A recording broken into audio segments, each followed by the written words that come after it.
안녕하세요. 저는 결혼 딱 1년 채우고 아이 없이 이혼한 직장인입니다.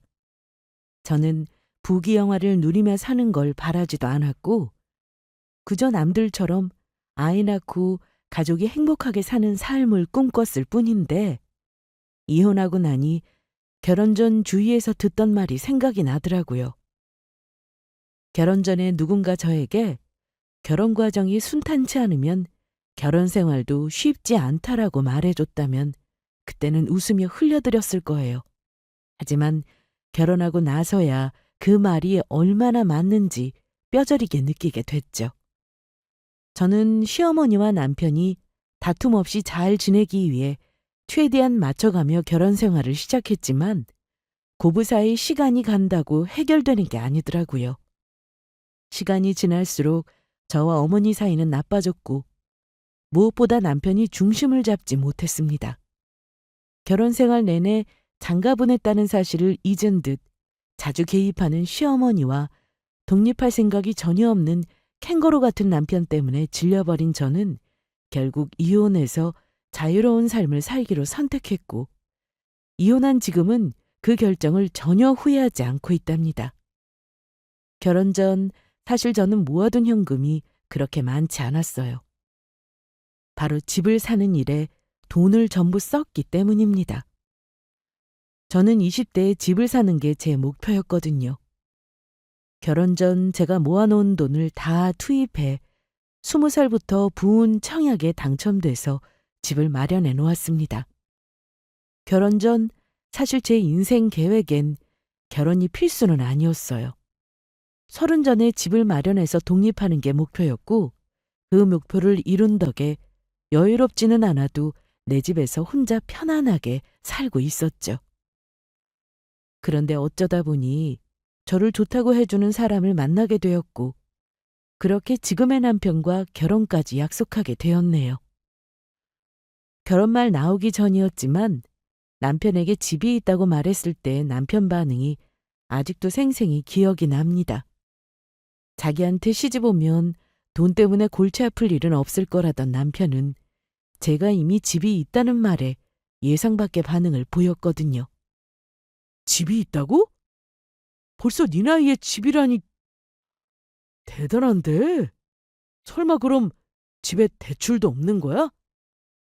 남편의 눈이 반짝였고 그 반응을 보고 저를 칭찬해 준다는 거에 신나서 대수롭지 않게 대답했습니다.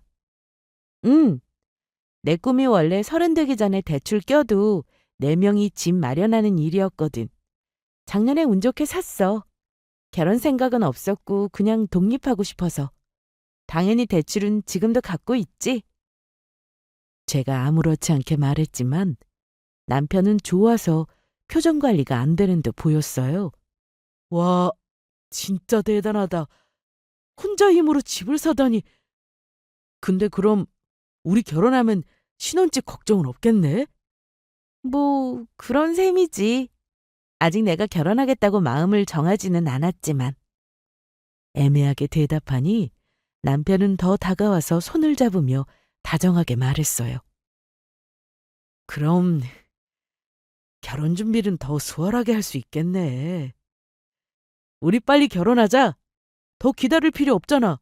내가 나머지는 다 알아서 준비할게. 괜찮지? 집이 있다는 말을 듣고 나서 왠지 저와의 결혼을 서두르는 듯한 느낌이 들었지만, 그때는 남편이 저를 사랑해서 빨리 결혼하고 싶어 하는 거라고 좋게 생각하려 했죠. 그런데 이 결정이 제 인생의 큰 변곡점이 될 줄은 그때는 미처 알지 못했습니다. 그렇게 결혼 이야기가 진행되면서 남편은 일사천리로 결혼을 추진했습니다.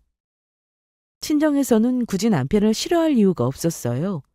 안정적인 직장도 있었고 집안이 경제적으로 어려운 편도 아니었으니까요.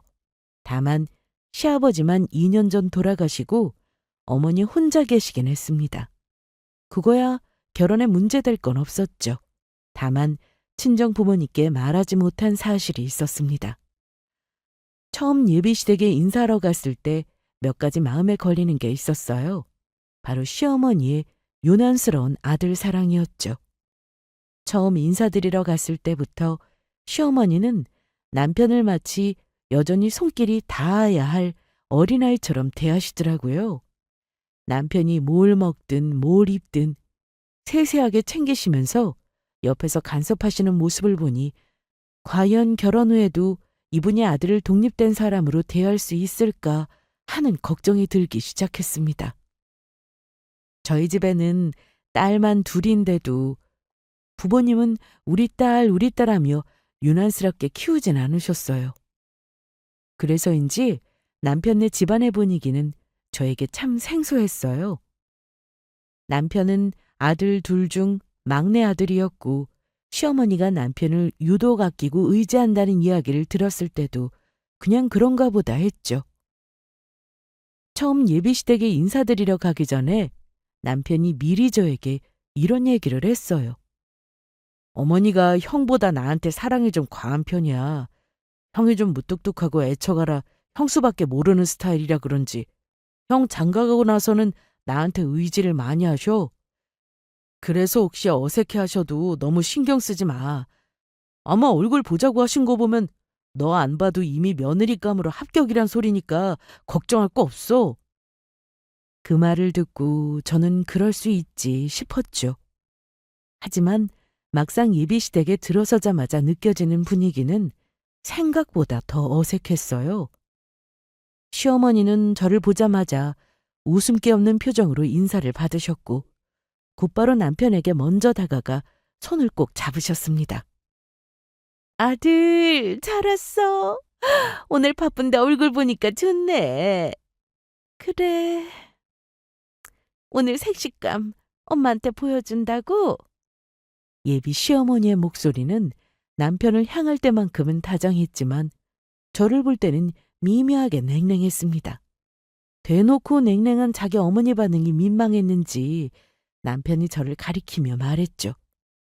엄마, 이쪽이 제가 말했던 주연이에요. 아주 똘똘하고 야무지게 생겼죠. 오늘 엄마가 보고 싶어 했던 며느리감 드디어 보는 날이니까 궁금한 거 있으시면 물어보세요. 엄마 맘에 아주 꼭 드실 거예요. 저는 긴장한 마음으로 공손히 인사했죠. 안녕하세요. 처음 뵙겠습니다, 어머님. 김주연이라고 합니다.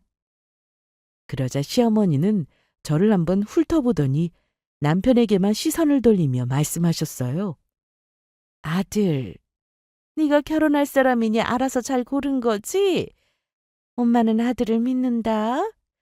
우리 아들이 결혼하겠다고 데려온 여자니까 내 맘에도 분명 드는 며느리겠지. 엄마가 뭐라고 너 좋다는 여자를 싫다고 하겠니? 어련히 알아서 했을라고. 저는 시어머니가 저를 탐탁치 않게 보고 있다는 느낌을 받았습니다. 말씀은 저리 하셔도 사람이 느낌이라는 게 있으니까요. 그 말을 들으니 어쩐지 가슴 한구석이 서늘해졌어요. 마치 시어머니에게 저는 아들의 선택이지만 본인 맘에는 들지 않는다는 말로 느껴졌거든요. 처음부터 이런 분위기가 만들어지다 보니 그날 내 대화도 어색했고 저는 마음이 편치 않았습니다. 어머니는 말을 이어가시면서도 저를 탐탁치 않은 눈으로 보셨어요. 그래 뭐 네가 좋다면 내가 반대할 이유는 없지.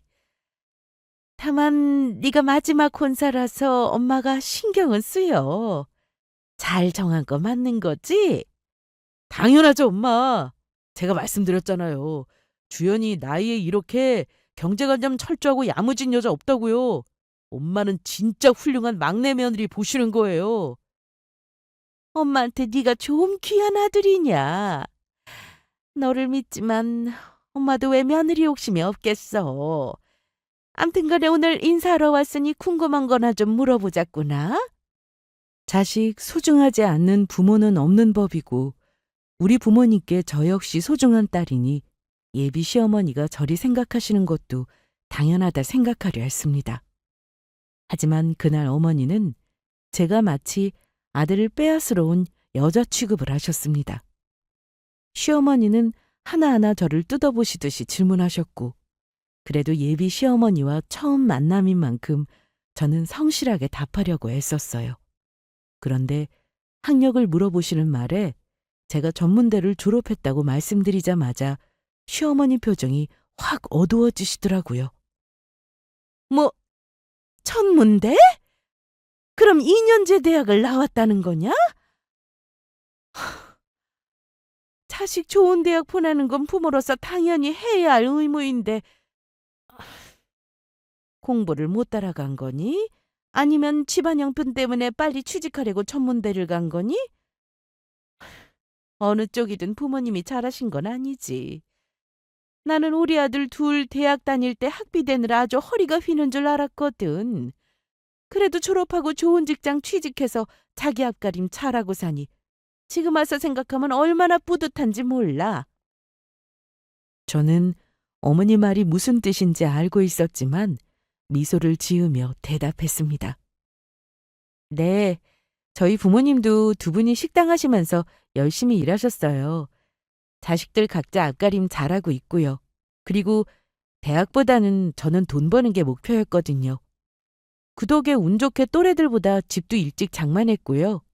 저는 부모님이 저 경제관념 확실히 가르쳐 주시고 돈 모으는 방법 가르쳐 주신 걸 너무 감사하게 생각하는 걸요. 그런데 제 말을 들으신 시어머니가 피식 웃으시면서 조용히 그러나 들릴 만큼 또박또박 말씀하시더군요. 부모가 해준 게 없으면 자식이 고생이 많지. 부모 덕도 별로 못 본 거고. 말은 그렇게 하지만 나름 고생스러웠겠구나. 부모님이 힘들게 일하시며 키워주신 걸 자랑스럽게 생각해 왔는데 덕이 없다는 말에 마음이 움츠러들더라고요. 그렇지만 최대한 감정을 억누르고 답했습니다. 저는 돈을 물려받는 것보다 더 소중한 것들을 가르쳐 주셔서 감사하게 생각하고 있어요. 저도 그 덕에 이제 제 힘으로 자리 잡았고요. 그래, 엄마. 내가 말씀드렸잖아요. 연주는 벌써 자기 이름으로 집도 있다고요. 저보다 낫다니까요. 이제 곤란한 질문은 그만하고 엄마. 같이 즐겁게 식사해요. 네? 어색한 분위기를 애써 돌려보려는 남편 행동으로 그날 대화는 일단락되었습니다만 이 결혼이 과연 순탄할까 걱정이 되더라고요. 어머니는 아들이 제 눈치를 보면서 편을 드는 모습을 보고 여전히 굳은 얼굴이 되시더니 더는 곤란한 질문은 하지 않으셨습니다. 그때 처음으로 결혼 과정이 순탄치 않겠다는 예감이 들긴 했어요. 하지만 당시엔 남편이 저를 진심으로 사랑한다고 믿었고 이 결혼이 분명히 잘한 선택일 거라 생각했습니다. 시어머니의 아들 사랑이 유난스러워 보이긴 했지만 가족으로 어떻게든 잘 지내보자 싶었습니다. 사실 시댁이 경제적으로 어렵지는 않았어요. 서울에 자가도 있으셨고 어머니도 월세 받는 상가도 있으셔서 노후 걱정은 크지 않다고 들었습니다. 시어머니가 외출하실 때마다 꼼꼼히 꾸미는 모습 보면 생활이 궁핍한 분은 아니셨죠. 다만 남편 위로 형이 결혼하신 지 얼마 되지 않아서 막내 아들까지 장가 보내는 게 조금은 부담이 되셨을 수도 있었을 겁니다. 그래도 제가 결혼 전부터 집이 있다고 하니까 시어머니는 내심 마음에 안 드는 듯 해도 결혼을 반대하시지는 않으셨어요. 시어머니 진짜 속마음은 저도 모르죠. 하지만 첫인사 때 저에게 까칠하게 구신 이후로는 오히려 겉으로는 아무렇지 않은 척하시며 우리 결혼을 추진하셨어요. 상견례 때도 저희 부모님 만나서 원활한 분위기 속에서 마무리했고 결혼 날짜도 양가 부모님 상의하에 좋은 날로 잡았습니다. 그때는 내가 시어머니에 대해 뭔가 너무 편견을 가진 게 아니었나 죄송스런 마음이 들기까지 했습니다.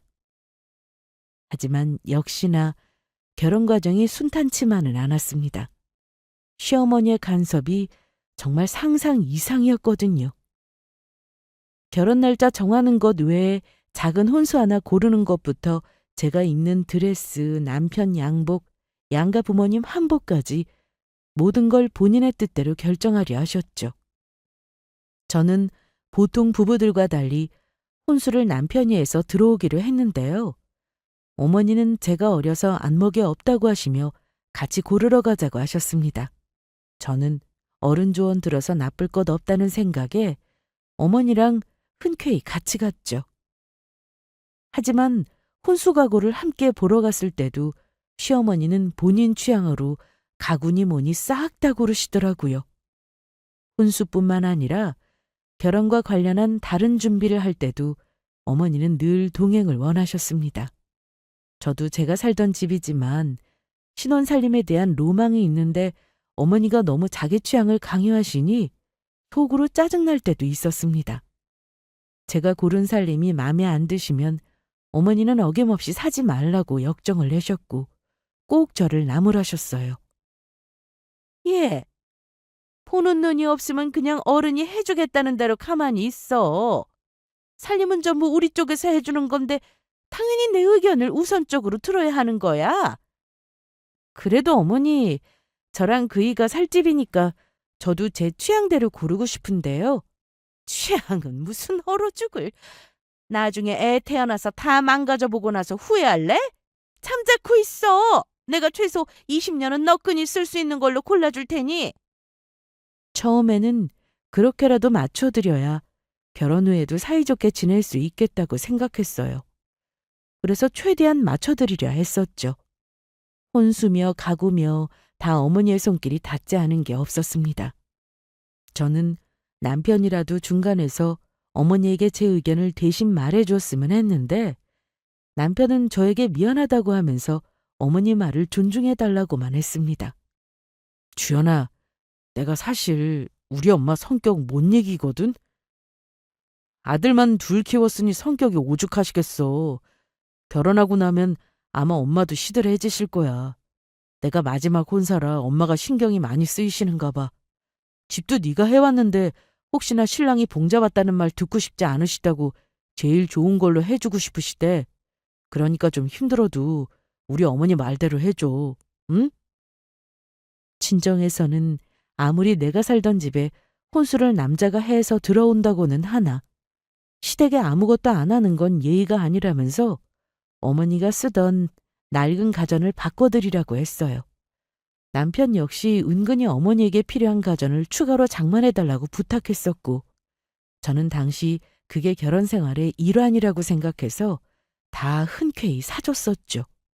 그래서 저도 어머니가 해주는 혼수로 신혼집을 채웠지만 어머니 댁에 김치냉장고니 건조기니 식기세척기니 돌침대니 전부 새로 놔드렸어요. 그럼에도 불구하고 문제는 결혼 후에도 어머니의 간섭은 멈추지 않았다는 게 문제였습니다. 결혼 후 신혼집에서의 첫 생활은 설렘보다는 불편함이 더 컸습니다. 바로 시어머니의 끝없는 간섭 때문이에요. 특히 제가 가장 싫었던 건 시어머니가 저와 남편이 없을 때도 신혼집에 무단으로 들락거리는 일이 잦았다는 겁니다. 처음엔 어떻게 비밀번호를 알았는지 궁금했지만 곧 남편이 시어머니에게 알려드렸다는 사실을 알고 실망했죠. 결혼 후에는 시들해질 거라는 남편 말과는 달리 어머니는 결혼 후에도 툭하면 우리 신혼집에 제 집 드나들듯 자주 들락거리셨습니다. 새로 꾸민 집에서 남편과 단둘이 오붓하게 지내고 싶었던 제 바람은 산산이 무너졌습니다. 처음에는 둘 다 회사 가서 집이 비어 있는데도 어머니가 찾아오셔서 가구 배치를 바꿔놓으시거나 집안의 청소 상태 가지고 잔소리를 하셨습니다. 특히 저는 예고도 없이 찾아오시는 일이 너무 불편했어요. 회사에서 돌아오면 거실에 가구 배치가 바뀌어 있거나 주방에서 제가 정리해둔 물건들이 엉망이 되어 있곤 했습니다. 처음엔 참아보려고 했죠. 그래서 남편에게도 조심스레 말했습니다. 아무리 그래도 신혼이잖아. 아무리 아들이지만 신혼집인데 어머니가 연락도 없이 불쑥 찾아오시는 게 조금 부담스러워. 와서 가만히 계신 것도 아니고 어머니가 산 살림 죄다 건드리시잖아. 분명히 내 집인데 나는 왜 집이 점점 불편해지지? 당신이 어머니께 말씀 좀 드려봐. 내가 말하느니 당신이 말하는 게 낫지 않겠어? 남편은 제 말에 한숨을 내쉬기만 했습니다. 아무래도 우리 어머니가 나 장가 보내고 외로우신가 봐. 아버지가 안 계셔서 더 그러신 건데 당신이 조금만 이해해주면 안 되겠어? 남편은 계속 저에게 이해해달라는 말만 하더라고요. 그래도 저는 그 상황을 최대한 긍정적으로 보려고 애썼어요. 처음에만 이러다 마시겠거니 참아보려 했습니다. 나만 참으면 될 일이고 결혼했으면 가족이니 잘 지내야 한다고 생각한 거죠. 하지만 어머니의 간섭은 갈수록 심해졌고 그럴수록 남편은 더 어머니 편에 서기만 했습니다. 어느 날은 퇴근하고 집에 들어서니 거실 분위기가 전과 달리 또 이상하게 달라져 있었습니다.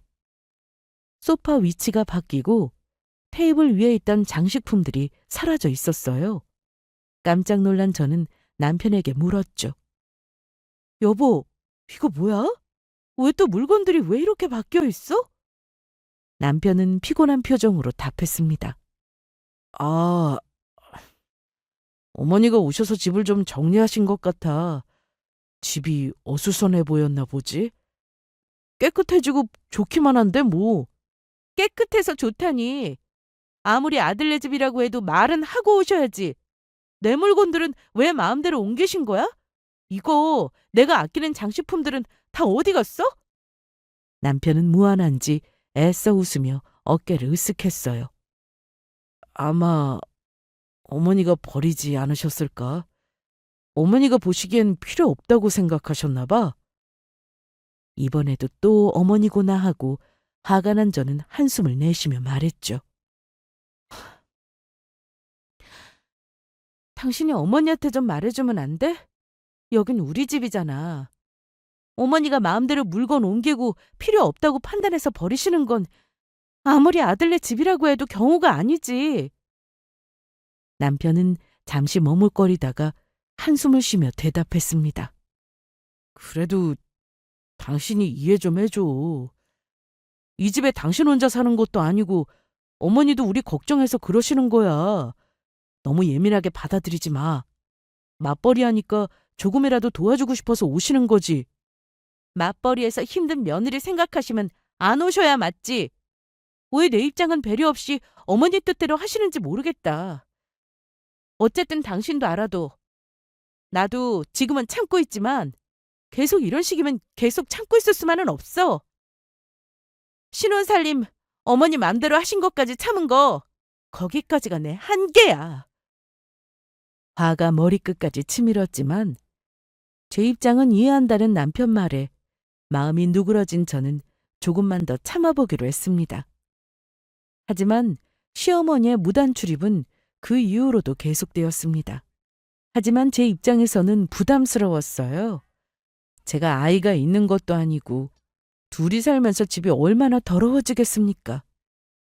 어머니는 말은 도와준다고 하시지만 그게 아니라 아들을 아직도 품에서 놓지 못하고 만사를 좌지우지하시려는 것처럼 느껴졌어요.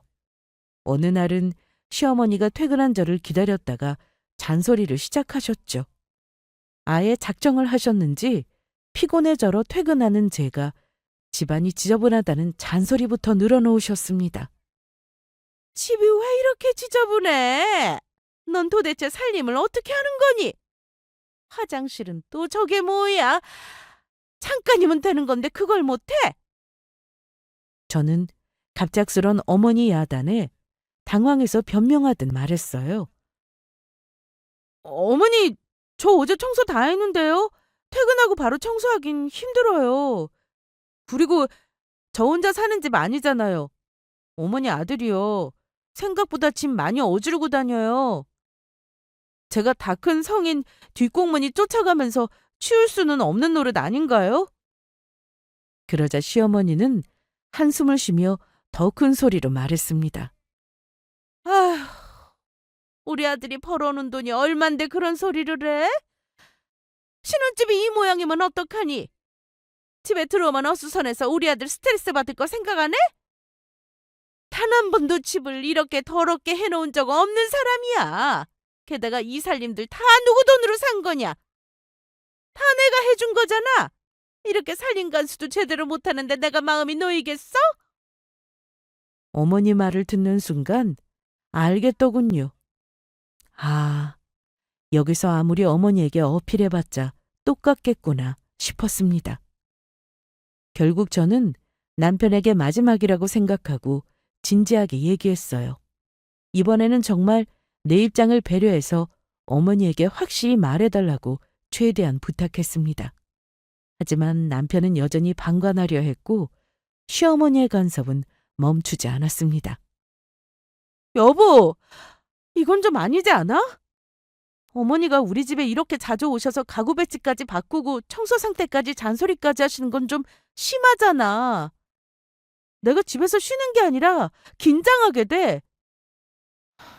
당신은 내가 혼나는 모습 보고도 아무렇지 않아? 여기 내 집이야. 어머니가 혼수해 주셨다고 해서 아들 신혼집에 마음대로 드나들 수 있는 권리는 없어. 나 어머니가 한 번만 더 이러시면 정말 못 참을 것 같으니까 당신이 좋은 말로 말씀드려줘. 제발 부탁할게. 하지만 이번에도 남편은 어깨를 으쓱하며 그저 무심하게 대답했어요.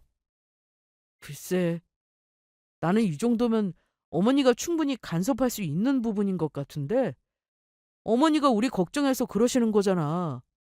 우리 엄마 성격 몰라? 내가 당신 편 들면 대번에 역정리고 노발대발하실 뿐이야. 장가 가서 변했다고 요즘에 안 그래도 나 싫은 소리 엄청 듣고 있단 말이야. 당신만 조용히 넘어가면 아무 문제 없다니까. 또 그 소리야? 당신은 엄마 아니면 아무것도 못할 사람이구나. 그리고 이 집에 어머니가 사주신 물건만 있는 건 아니잖아.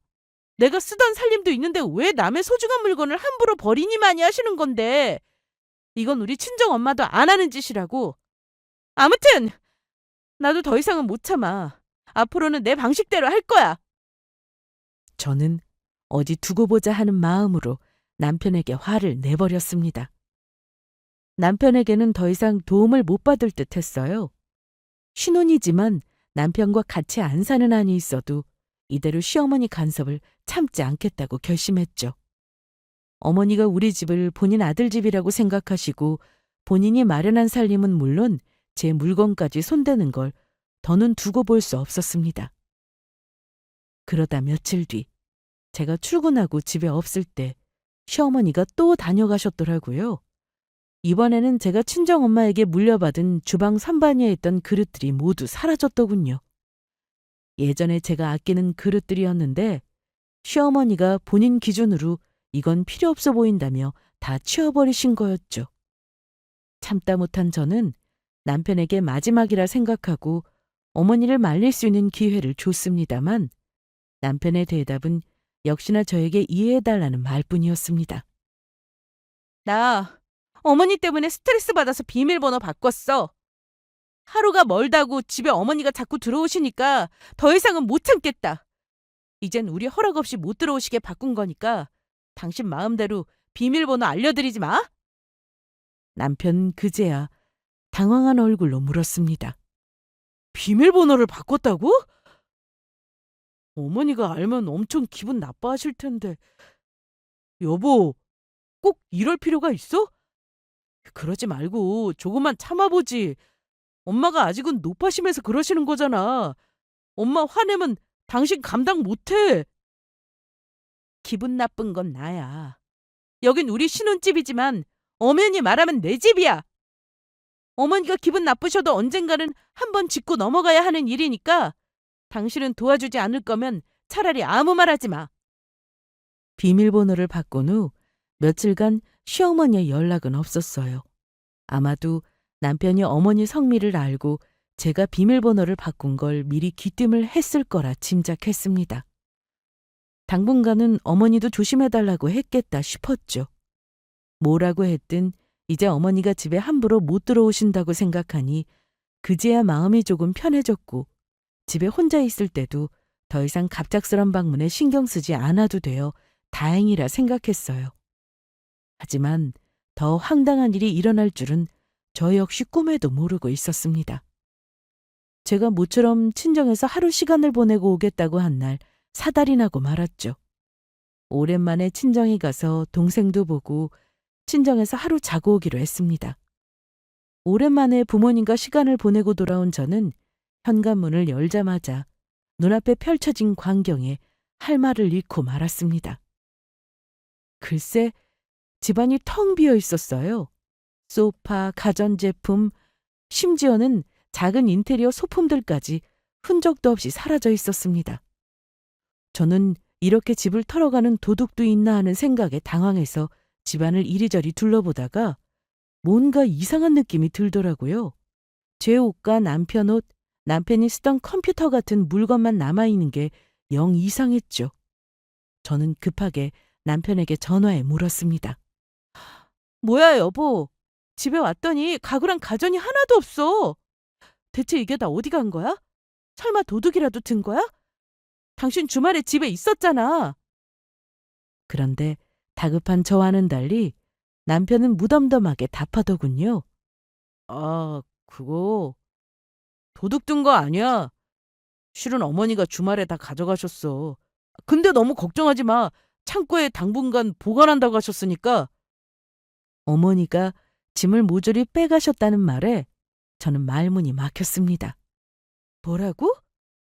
어머니가 다 가져가셨다고? 왜? 그게 당신이 비밀번호 바꾼 거 알고 어머니가 엄청 화내셨거든. 내가 잘 말씀드렸는데도 괘씸하다고 화를 안 푸시더라고. 그러면서 이 집 가구랑 가전 어머니가 산 거니 전부 가져가겠다고 하시는 거야. 당신 못된 버릇 고치시겠다고. 나도 갑갑하다. 어머니 성질을 누가 말려. 며칠 있다가 어머니 좀 누그러지시면 당신이 죄송하다고 사과드려. 내 말대로 해야 조용히 넘어갈 것 같으니까.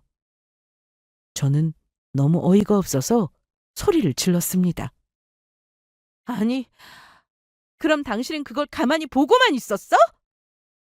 우리 집 물건들인데 왜 그걸 가져가시게 두냐고.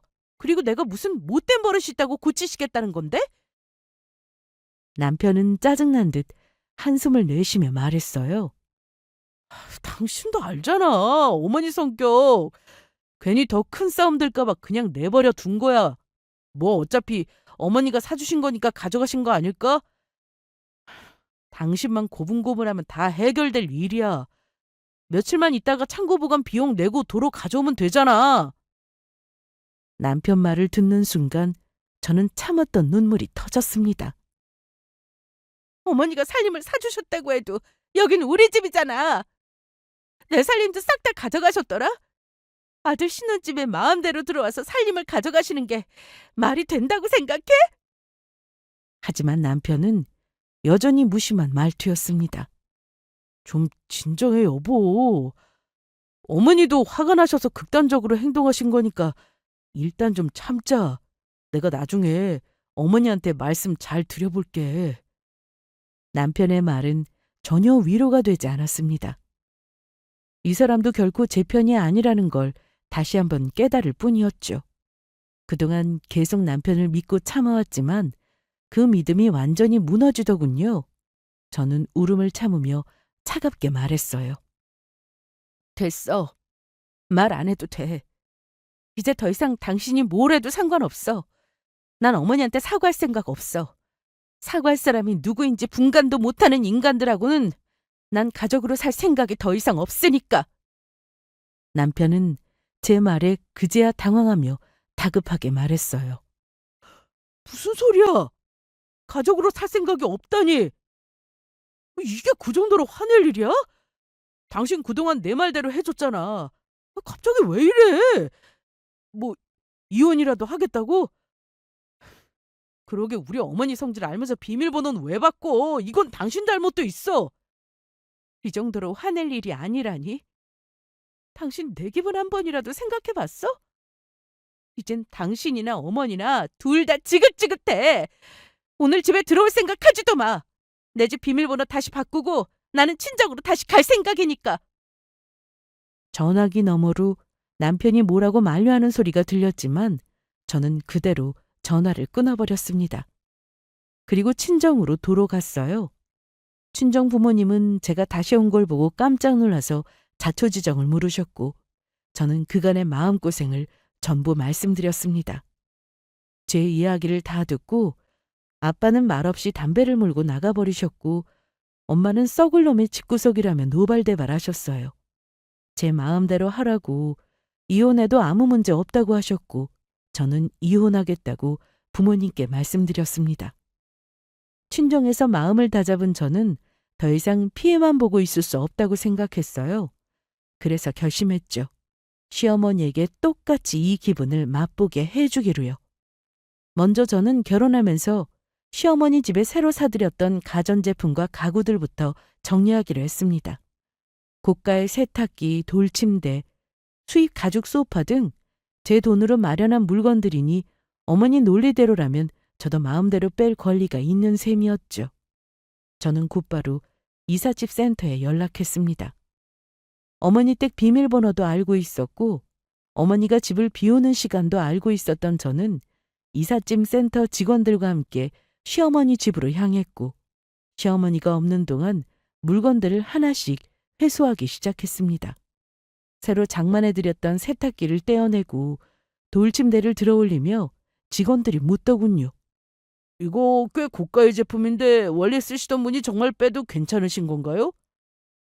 저는 웃으며 대답했어요. 네, 그럼요. 걱정 마시고 제가 빼달라고 하는 물건은 전부 빼주세요. 그렇게 시어머니 집에서 제가 사드렸던 모든 물건을 빼내고 다시 내 집으로 옮겼습니다. 집에 돌아와 가전제품을 설치하고 가구 배치를 마친 후 내 집을 완전히 되찾은 기분에 후련함이 몰려왔습니다. 그리고 이제 남편 차례였죠. 저는 남편의 집을 하나하나 정리하기 시작했습니다. 남편 옷, 서재에 있던 컴퓨터와 헬스기구들, 신발장에 놓여있던 구두들까지 전부 이삿짐 박스에 담아 정리했어요. 그 짐들을 모두 모아 시댁으로 보내줬습니다. 그리고 남편에게는 마지막 문자만 남겼습니다. 당신 짐 시댁으로 보내놨어. 더 이상 내 집에 들어올 필요 없어. 이젠 나 혼자 살 거니까. 우리 조용히 이혼하자. 그날 오후 남편에게 전화가 걸려왔지만 저는 받지 않았어요. 대신 시어머니가 곧바로 제게 전화를 걸어왔죠. 너 지금 뭐 하는 짓이야? 너 허락도 없이 내 집에 와서 물건을 왜 가져가? 대체 무슨 짓이니? 경찰에 절도로 신고해야 정신 차릴래? 내가 너 버릇 고치겠다고 한 짓인데 사과는 못할 망정 이런 짓이 말이 된다고 생각해? 저는 어머니 반응을 예상했던 터라 오히려 차분하게 대답했습니다. 어머니, 말은 똑바로 하셔야죠. 전 어머니 물건 가져간 거 없는데요. 가져온 물건은 제 돈으로 다 산 거예요. 제 돈으로 샀으니까 내 집으로 가져왔어요. 어머니도 어머니가 샀다면서 다 가져가신 거잖아요. 근데 기존에 제 살림도 다 가져가셨던데 그렇게 따지면 절도죄를 신고할 사람은 어머니가 아니라 저죠. 시어머니는 분노에 찬 목소리로 소리쳤습니다. 뭐야? 너 이런 짓 한 거 친정 부모님도 아셔? 이게 며느리가 할 짓이냐? 내 아들이랑 뭐 끝장이라도 내겠다는 거니? 저는 웃으며 대답했죠. 네, 저희 부모님도 다 아시는데요. 그리고 끝장 못 낼 것도 없죠. 저 어머니 아들이랑 이혼할 건데요. 아, 그리고 어머니 아들 짐은 전부 시댁으로 보냈으니까 잘 받아보세요. 경찰에 신고하시든 말든 어머니 마음대로 하시고요. 누구 때문에 상황이 이렇게 됐는지 한번 잘 생각해 보세요. 제 말을 들은 시어머니는 당황하며 말을 이었습니다. 네가 진짜 이럴 수 있어? 전문대 나온 너! 나는 뭐 맘에 들었는 줄 알아? 집 하나 있는 거 보고 며느리 받아줬더니 아주 주제를 모르는구나. 네 부모님도 너한테 이혼하라고 하셔? 우리 아들이랑 이혼하면 이혼녀 딱지 붙이고 퍽이나 잘 살겠구나. 어머니, 우리 부모님이요. 부모님께서 하신 말씀은 딱 하나예요. 네가 행복하지 않으면 당장 그만두라고요. 그리고 제가 못 살 게 뭐 있나요? 저는 전문대 나왔지만 집도 있고 차도 있거든요. 그 나이에 집 한 칸도 없는 어머니 아들 걱정이나 하세요. 저는 어머니에게 참았던 말을 하면서 속이 다 시원했습니다. 하지만 어머니는 전화기 너머지만 머리 끝까지 화가 나셨는지 소리를 고래고래 지르셨어요. 그래서 정말 이 시험이 무시하고 기어이 이혼하겠다 이거니? 네, 이혼할 거니까 어머니 귀한 아들 어머니가 데리고 사세요. 아들 신혼집 들락거리면서 간섭질 마시고 어머니가 데리고 살면서 마음대로 하시라고요. 저는 아들 시어머니랑 나눠 가지고 살 만한 대인배가 아니라서요. 앞으로 내 집에 무단 침입하지 마시고 저한테 연락하지 마세요. 저는 제 할 말을 다 하고 전화를 끊어버렸습니다. 이어서 시어머니와 남편이 번갈아 전화를 하고 문자로 난리를 쳤지만 철저히 무시해줬습니다. 그렇게 남편의 짐을 모두 정리하고 집을 본래 제 모습으로 완전히 되찾은 저는 홀로 거실 소파에 앉아 긴 한숨을 내쉬었습니다. 어머니가 빼가서 텅 비어있던 신혼집이 제가 시댁에서 빼온 물건으로 가득 채워져 있었어요. 이제는 남편도 시어머니도 더 이상 내 삶과 공간을 침범하게 놔두지 않겠다고 다시 한번 마음을 다잡았습니다. 남편과 시어머니는 제가 이혼을 요구하자마자 얼굴빛이 달라졌어요. 남편은 처음엔 당황하며 저를 달래려 드렸습니다. 진정하자 여보. 나도 당신 말 다 이해해. 나도 엄마한테 처음 대들고 싸웠다니까. 앞으로는 내가 무조건 당신 편에서 얘기할 테니 우리 다시 시작해보자. 남편은 자기 살겠다고 입에 발린 소리를 해가며 납작 엎드려 저를 붙잡았지만 제가 냉정하게 서류를 내밀고 이혼을 요구하자 태도가 급격히 바뀌더라고요. 협의 이혼 서류에 도장을 찍으라고 하자 남편은 곧바로 도장을 찍지 않겠다고 버티기 시작했습니다. 절대 이혼 안 해! 내가 왜 도장을 찍어야 해? 이혼하고 싶으면 당신이 돈 들여서 소송이라도 해보든가! 아무리 생각해도 내가 뭘 잘못했는지 모르겠다. 이게 이혼까지 할 일이냐고! 시어머니 역시 한술 더 떠서 말했죠. 그래, 우리 아들이랑 내가 도대체 뭘 잘못했길래 이혼까지 하겠다고 나오니? 내가 아들 결혼시키면서 쓴 돈이 얼마인 줄 알아? 소송은 무슨. 나야말로 네가 이혼 소송하면 손해배상 청구할 거니까 각오해. 그 말을 듣고 저는 어이가 없어서 헛웃음이 나왔습니다. 손해배상이라니 정말 상상도 못한 요구였죠. 저는 단호하게 맞받아쳤습니다. 그래요? 그럼 법대로 하죠. 두 사람 다 법대로 하고 싶어 하시는 것 같으니까 제가 아주 제대로 대응해 드릴게요. 그래도 결혼이라는 인연으로 한번 맺어졌던 사람이니 좋게 협의 이혼으로 끝내주려고 했지만 이렇게 끝까지 뻔뻔한 모습을 보니 절대 그대로 넘어가주면 안 되겠다는 생각이 들었어요. 그래서 저는 변호사를 찾아가서 모든 상황을 상세히 설명하고 소송으로 강력하게 대응하기로 했습니다. 이혼 소장을 받고 나서 남편과 시어머니는 저를 보고도 여전히 당당하게 굴었습니다. 시어머니는 비웃듯 말했죠. 소송? 그래? 어디 네가 뭘 준비했는지 한번 보자. 나도 우리 아들이 돈 쓴 거 다 받아낼 테니까 그렇게 알아. 저는 굳이 그 말에 대응도 하지 않았어요. 저는 아무 말 없이 변호사와 함께 준비한 서류들을 차례대로 제출했습니다. 이혼 소송과 함께 혼인 비용에 대한 상세 내역, 남편의 경제적 기여도, 시어머니의 무단 출입 증거, 정신적 피해 보상 청구까지 전부 포함된 소송 서류였습니다. 얼마 후 법정에서 남편을 보게 되었습니다. 남편은 역시나 소중한 자기 엄마랑 함께더군요. 그때까지도 남편은 어떤 식으로 상황이 흘러갈지 파악을 못하더라고요. 잠시 후 우리 측 변호사가 서류를 법정에 제출하며 말했어요. 원고는 결혼 생활 동안 피고 측으로 인해 지속적인 정신적 피해를 입었습니다. 시어머니의 무단 출입과 재산 침해, 그리고 남편의 방관에 대한 모든 증거가 여기 있습니다. 남편은 제가 이렇게까지 철저하게 준비했다고는 생각을 미처 못한 듯 했습니다. 당황한 표정으로 변호사를 바라보며 언성을 높이더군요. 이게 다 뭐야? 손해배상? 당신 진짜 이럴 거야? 당신이 왜 손해배상 청구를 해? 이건 오히려 우리 쪽에서 요구해야 하는 거잖아. 저는 남편을 보며 냉정하게 대답했죠. 법대로 하자고 한 건 당신들이잖아. 그래서 나도 법대로 하는 거야. 그동안 당신네들이 내게 입힌 피해 다 법적으로 청구할 거야. 내가 무시당하고 당하기만 할 것 같았어? 법대로 해보라며. 시어머니도 얼굴이 붉어지며 변호사를 쳐다보더니 말했어요. 말도 안 돼. 내가 쟤한테 뭘 그렇게 잘못했는데. 돈을 얼마나 썼는데 이게 무슨 소리야. 이혼도 억울한데 손해배상이라니.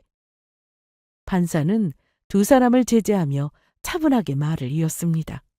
원고 측에서 제출한 자료와 증거를 검토한 결과 피고 측의 혼인 생활 동안에 부적절한 행동이 명백히 드러나고 있습니다. 혼인 생활 중 발생한 시어머니 주거 침입, 재산 침해, 정신적 피해에 대한 원고의 청구는 정당한 것으로 판단됩니다. 그 말을 듣고 남편과 시어머니 얼굴은 새파랗게 질렸습니다. 남편은 마지막으로 애원하듯 제게 말했어요. 제발 이렇게까지 할 필요는 없잖아. 우리 좋게 끝내자고. 차라리 내가 협의 이혼해줄게. 도장 찍어주면 되는 거지? 그렇게 하자. 내가 안 붙잡을 테니 그렇게 마무리하자고. 하지만 저는 남편 놈을 차갑게 쳐다보며 마지막 말을 날렸습니다. 다시 시작할 기회는 이미 여러 번 줬어. 기회를 자기 발로 찬 사람은 당신이야. 끝까지 법대로 가져간 건 당신이랑 어머니니까 앞으로 일어날 모든 상황은 스스로 책임지도록 해. 뭐 위자료는 당신 어머니가 다 내주시면 되겠네. 결국 법원은 제 손을 들어줬습니다. 이혼이 성립되었고 남편과 시어머니는 저에게 정신적 피해 보상금과 위자료를 지불하게 되었습니다. 그렇게 모든 법적 절차가 끝난 후 저는 그 집안과 상관없는 사람이 되었어요. 지금은 굳이 이사하지 않고 제가 첫 집으로 산 집에 사는 중이랍니다.